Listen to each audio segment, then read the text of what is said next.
नमस्कार विद्यार्थी मित्रांनो, व्यंकटेश एज्युकेशन अँड संस्कृती या आपल्या चॅनेलवर सर्वांचे सहर्ष स्वागत आहे। आजच्या व्हिडिओमध्ये आपण सर्व शालेय स्पर्धा परीक्षांसाठी उपयुक्त असं गणित या विषयातील गुण्य व गुणक यांचा गुणाकार याच्यामधील शाब्दिक उदाहरणे, प्रत्येक गणित वेगळ्या प्रकारचं आहे। तुम्ही व्हिडिओ पूर्ण बघा म्हणजे तुमच्या लक्षात येईल। इयत्ता तिसरीची आपण गणित सोडवून घेणार आहोत। व्हिडिओला सुरुवात करूया, पण त्याआधी नेहमीप्रमाणे व्हिडिओ आवडल्यास व्हिडिओला नक्की लाईक करा, आपल्या मित्रमैत्रिणींना शेअर करा, चॅनलवर नवीन असाल तर चॅनलला सबस्क्राईब करा। बघा इथे पहिला प्रश्न असा दिलाय, एका संख्येच्या 6 पटीतून त्याच संख्येची 5 पट वजा केली तर 4 बाकी उरते, तर ती संख्या कोणती? आता बघा इथे जर मी पहिला पर्याय घेतला, एका संख्येच्या म्हणून मी इथे पहिला पर्याय घेतला, मग 6 च्या पट म्हणजे आपल्याला माहिती गुणाकार, मग 6 गुणिले 6 6 किती आलं? 36 आलं। आणि त्याच संख्येच्या म्हणजे या 6च्याच अजून 5 पट वजा करायचे आहेत, म्हणजे या आलेल्या 36 मधून याची 5 पट वजा करायचे आहेत, तर 6 5 30, मग 36 मधून जर आपण 30 वजा केले तर बाकी किती उरते? 6 उरते। इथे बाकी 4 उरली पाहिजे, म्हणून मी इथे पहिला पर्याय उत्तर येणार नाहीये। मग इथे डायरेक्ट आपण उत्तराचा पर्याय घेऊया, इथे आपण घेऊया 4। मग बघा इथे एका संख्येतून म्हणून मी इथे पर्याय घेतला, पर्याय क्रमांक 3, 4 ही संख्या घेतली, म्हणजे 4 या संख्येच्या 6 पटीतून, 6 पट म्हणजे गुणिले 6, त्याच संख्येची 5 पट वजा केली। आता इथे वजा त्याच संख्येची म्हणजे या 4 या अंकाची 5 पट वजा केली तर बाकी किती राहिली पाहिजे? 4, म्हणजे 4 ची 6 पट या आलेल्या उत्तरातून या संख्येची आपण जी संख्या घेतली पर्याय क्रमांक 3 मध्ये त्याचीच 5 पट वजा केल्यावर बाकी 4 उरली पाहिजे।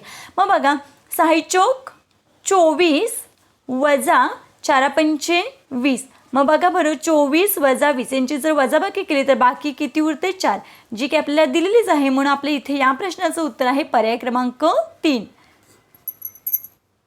दुसरा प्रश्न, एका संख्येमध्ये 12 ही संख्या 8 वेळा मिळवल्यास बेरीज 100 येते, तर ती संख्या कोणती? आता बघा दिलेल्या माहितीनुसार आपण आधी गणित तयार करून घेऊया। एका संख्येतून 12 ही संख्या 8 वेळा, आपल्याला माहिती आहे 12 ही संख्या 8 वेळा म्हणजेच काय, वेळा म्हटलं किंवा पट म्हटलं म्हणजेच गुणाकार असतो, तर बेरीज किती येते? 100 येते, हो की नाही? मग यांची बेरीज विचारले, म्हणजे एका संख्येतून 12 ही संख्या 8 वेळा मिळवल्यास बेरीज किती येते? 100, मग ती संख्या कोणती? आता काय करायचं, ही संख्या आपल्याला माहित नाही, आपण तिथे फक्त आहे तसं ब्रॅकेट लिहूया, अधिकचे येते अधिक, 12 8 96 बरोबर 100।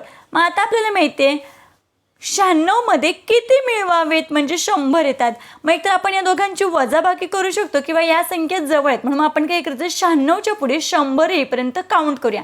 मग बघा 96 97 98 99 100 किती आले? 1 2 3 4, मग इथे किती आली ती संख्या? 4, म्हणजे 4 मध्ये 12 ही संख्या 8 वेळा मिळवल्यास बेरीज 100 येते। मग बघा 4 अधिक 12 96 बरोबर 100, म्हणून मग इथे आपल्या प्रश्नाचं उत्तर आहे पर्याय क्रमांक 2 4। तिसरा प्रश्न, मेघना एका मिनिटात 18 बैठका काढते, तर ती 10 मिनिटात किती बैठका काढील? मग बघा इथे एका मिनिटात 18 बैठका तर 10 मिनिटात प्रश्नचिन्ह। मग आपल्याला माहिती आहे कमी म्हणजे एका मिनिटामध्ये 18, तर जास्त मिनिटाचं काढायचं, मग जास्त मिनिटं विचारल्यावर या दोघांचा काय करतो आपण? गुणाकार। मग इथे काय करायचं आहे? 18 गुणिले 10, मग आपल्याला माहिती आहे 18 आणि 10 हे 180, मग मेघना 10 मिनिटात 180 बैठका काढील, पर्याय क्रमांक 3 हे आपल्या प्रश्नाचं उत्तर आहे। चौथा प्रश्न आहे, 65 गुणिले 0 गुणिले 8 बरोबर किती? आपल्याला माहिती आहे कोणत्याही कितीही मोठी संख्या असली आणि त्याच्याबरोबर जर 0 असेल, गुणिले 0 असेल, तर त्यांचा गुणाकार किती येतो? 0च येतो। आता इथे बघा 65 गुणिले 0 यांचा जर आपण गुणाकार केला तर एवढ्याचा गुणाकार किती येतो? 0 येतो।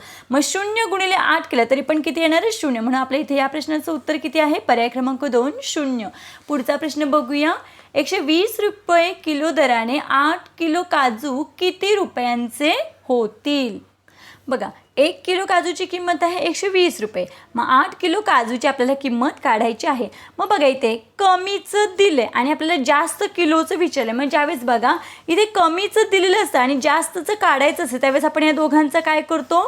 गुणाकार। मग इथे काय करायचं आहे? 120 गुणिले हे 8, मग बघा 8 0 0, 8 दुने 16, 8 दुने 16 हातचा आला 1, 8 एक्के 8, 8 आणि 1 9, म्हणजेच किती आलं 960 रुपये. म्हणजे 8 किलो काजूची किंमत आहे 960 रुपये. पर्याय क्रमांक 1 हे आपल्या प्रश्नाचं उत्तर आहे. पुढचा प्रश्न आहे 18 या संख्येला एक अंकी संख्येने गुणले असता गुणाकार एक डबल स्टार हा गुणाकार आला तर कोणत्या संख्येने गुणले होते. आता बघा आपण इथे पहिला पर्याय घेऊया. मग मी काय करते 18 या संख्येला या गणितामध्ये आपल्याला पर्यायांचा वापर करायचा. इथे पाढा वापरला तरी उत्तम आहे पण मी पर्यायांचा वापर करून सांगते. 18 या संख्येला एक अंकी संख्येने म्हणजे आपल्याला पर्यायांचा वापर करायचा म्हणून मी इथे पर्याय घेते. पहिला 6 घेते. मग आता बघा 6 8 48 इथे 8 आणि हातचाला आले हे 4. 6 1 6 6 आणि 4 10. मग इथे उत्तर किती आलं 108. बघा एक तर पुढे आहे पण इथे डबल स्टार आहे तिथे समान संख्या आहे कारण डबल स्टार आहे समान. मग हे समान अंक आहेत का नाही म्हणून मग हा पर्याय येणार नाही म्हणजे हे आपलं येणार नाही.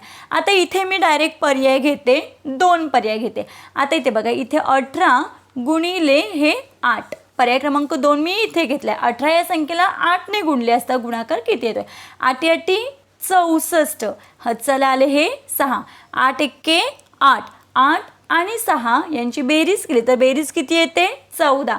मग बघा बरं इथे 1 आहे इथे 1 आहे आणि इथे डबल स्टार आहे म्हणजे समान अंक आहे तर इथे 4 आहे इथे पण 4 म्हणजे हे दोन्ही अंक समान आहेत. म्हणून मग 18 या संख्येला कोणती एक अंकी संख्येने गुणले असता इथली संख्या हा गुणाकार येईल तर 8 या संख्येने गुणले असता बरोबर 144 येते म्हणजे दोन्ही ठिकाणी समान अंक येतोय. म्हणून मग इथे आपल्या प्रश्नाचं उत्तर आहे पर्याय क्रमांक 2 8. पुढचा प्रश्न बघूया. 10 रुपयांच्या नोटांच्या एका बंडलमध्ये काही नोटा आहेत त्यांची एकूण किंमत पुढीलपैकी कोणती असू शकेल. आता आपल्याला माहिती आहे आपल्याला 10ची कसोटी वापरायची आहे.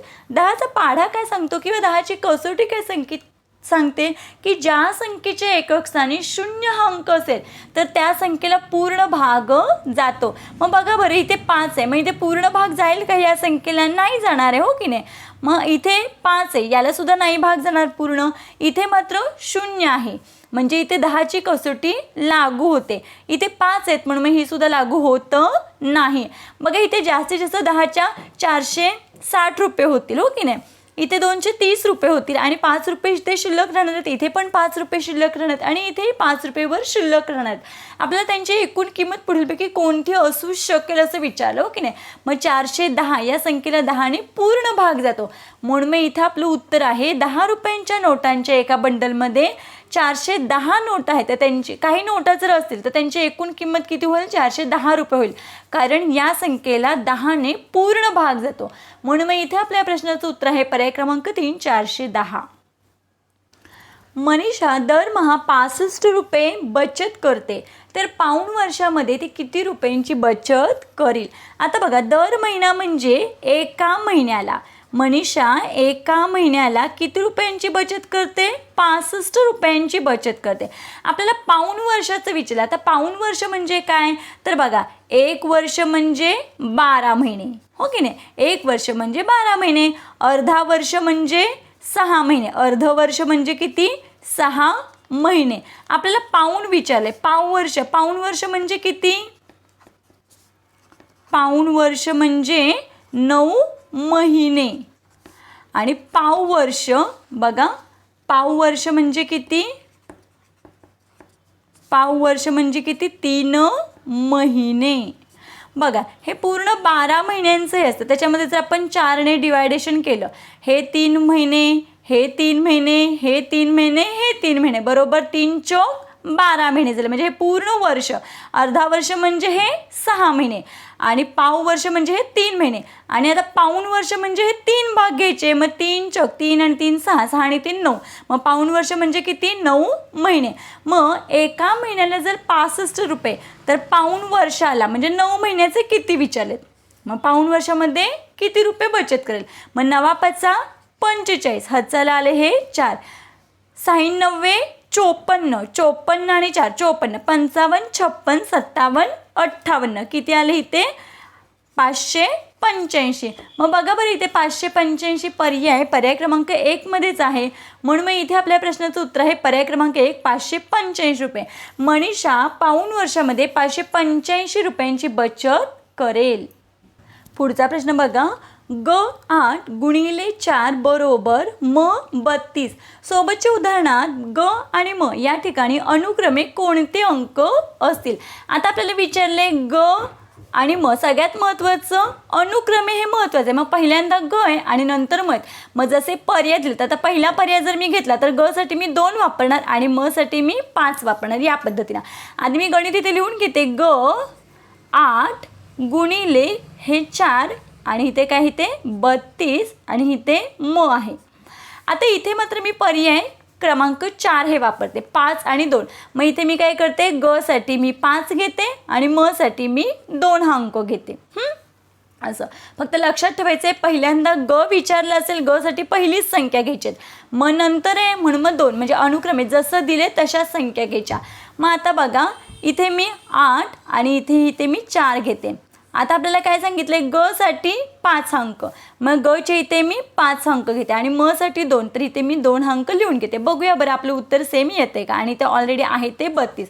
आता बघा 4 8 32, हचाला आले हे 3, 4 पंचे 20, 20 अधिक 3 23, बरोबर 232 आले की बघा. म्हणजे मी ग साठी इथे 5 अंक घेतला आणि म साठी मी इथे 2 अंक घेतला. त्यावेळेस आपलं उत्तर जसं त्यांनी दिले सेम तसंच आलं आहे. बाकीचे पर्याय घेऊन तुम्ही बघू शकता तसं येतं नाही आहे. म्हणून आपण पर्याय क्रमांक 4 घेतल्यावर मात्र सेम हेच उत्तर आलेलं आहे. अशा गणिताला आपण पर्यायांचाच वापर करायचा आहे. म्हणून आपल्या इथे या प्रश्नाचं उत्तर आहे पर्याय क्रमांक 4, 5 आणि 2. पुढचा प्रश्न, एका संख्येतून 15 ही संख्या 8 वेळा वजा केली तेव्हा बाकी 15 उरते, तर ती संख्या कोणती असं आपल्याला विचारलेलं आहे. मग आता आपल्याला माहिती आहे एका संख्येतून म्हणजे माहिती आहे का, नाही माहिती आहे. म्हणून मग नाही माहीत म्हणून मग तिथे काय करायचं, असं ब्रॅकेट करायचं. एका संख्येतून 15 ही संख्या 8 वेळा, वेळा म्हणजे काय, गुणाकार, वजा करायचे. म्हणजे या संख्येतून ह्या दोघांचं गुणाकार काय करायचे, वजा करायचे. त्यावेळेस बाकी किती उरलेली आहे, 15 उरलेली आहे, तर ती संख्या कोणती. मग आता आपल्याला माहिती आहे ही संख्या माहीत नाही तर तिथे ब्रॅकेटच करायचं, वजाचे होते. 15 8 120, बरोबर या दोघांची वजाबाकी किती आहे, 15 आहे. मग आपल्याला ज्यावेळेस पहिली संख्या माहीत नसते, पहिली संख्या म्हणजे मोठी संख्या असते, मग मोठ्या संख्येतून ही छोटी संख्या वजा केल्यावर 15 उत्तर येते. मग आपल्याला ही पहिलीच संख्या माहीत नाही, त्यावेळेस आपण या दोघांची काय करू शकतो, बेरीज करू शकतो. मग बघा इथे 120 अधिक हे 15, मग 120 अधिक 15, 0 अधिक 5 5, 2 आणि 1 3, 81 1. मग आपलं उत्तर किती आलं, 135. म्हणजेच ती संख्या कोणती आहे इथे, 135. मग बघा 135 मधून जर 120 वजा केले तर बरोबर 15 येतात. म्हणून मग इथे आपल्या प्रश्नाचं उत्तर आहे, इथे उत्तर आहे 135, पर्याय क्रमांक 1 हे आपल्या प्रश्नाचं उत्तर आहे. आजच्या व्हिडिओमध्ये आपण गुण्य गुणक गुणाकार यांची शाब्दिक उदाहरणे स्पष्टीकरणाचे सोडून घेतलेली आहे. कोणाची काही शंका असेल किंवा आपले काही प्रश्न असतील तर तुम्ही नक्कीच मला कमेंटमध्ये ते विचारू शकता. त्या प्रश्नांचा मी उत्तर देण्याचा नक्कीच प्रयत्न करेन. व्हिडिओ कसा वाटला ते तुम्ही कमेंटमध्ये मला नक्की सांगा. अशाच नवीन व्हिडिओसाठी चॅनलला सबस्क्राईब करा. भेटूया पुढच्या व्हिडिओमध्ये. तोपर्यंत नमस्कार. थँक्यू.